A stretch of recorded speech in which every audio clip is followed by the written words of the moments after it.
యేసు రక్తమే జయం పరిచర్య ప్రైజ్ ద లార్డ్. జూన్ 16వ తేదీ 2026. ఈరోజు దేవుని వాక్యము, నా స్వదేశమందున్న నా బంధువుల యొద్దకు వెళ్ళి ఇస్సాకను నా కుమారునికి భార్యను తెచ్చునట్లు ఆకాశము యొక్క దేవుడును భూమి యొక్క దేవుడునైన యెహోవా తోడని నీ చేత ప్రమాణము చేయించెదనెను. ఆదికాండము 24వ అధ్యాయం 4వ వాక్యము.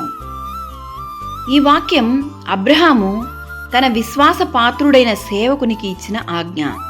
అబ్రహాము వృద్ధాప్యాయంలో ఉన్నప్పుడు తన కుమారుడైన ఇస్సాకు వివాహం గురించి ఆలోచించాడు.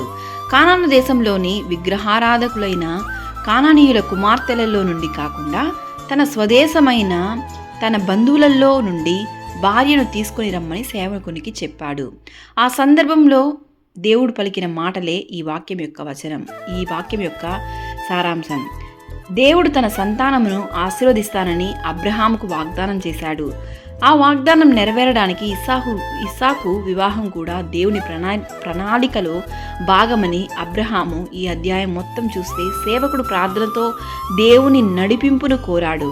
దేవుడు రిబ్కాను ఎన్నుకొని తన చిత్తాన్ని వెల్లడించాడు.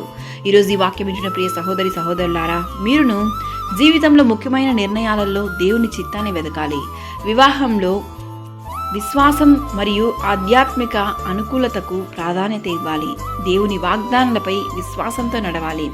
ప్రార్థన ద్వారా దేవుని మార్గదర్శకత్వాన్ని, దేవుని సన్నిధిలో ఆయన కొరకు వేచి ఉన్నవారు, ఆయన కొరకు నిరీక్షణతో కనిపెట్టువారు, ప్రార్థించి ఓపికతో సహించి వేచి ఉన్నవారు ఎప్పటికీ సిగ్గునొందరు. దేవుడు తగిన సమయమందు మిమ్మల్ని హెచ్చించి దీవించి ఆశీర్వదించి దీవించునుగాక.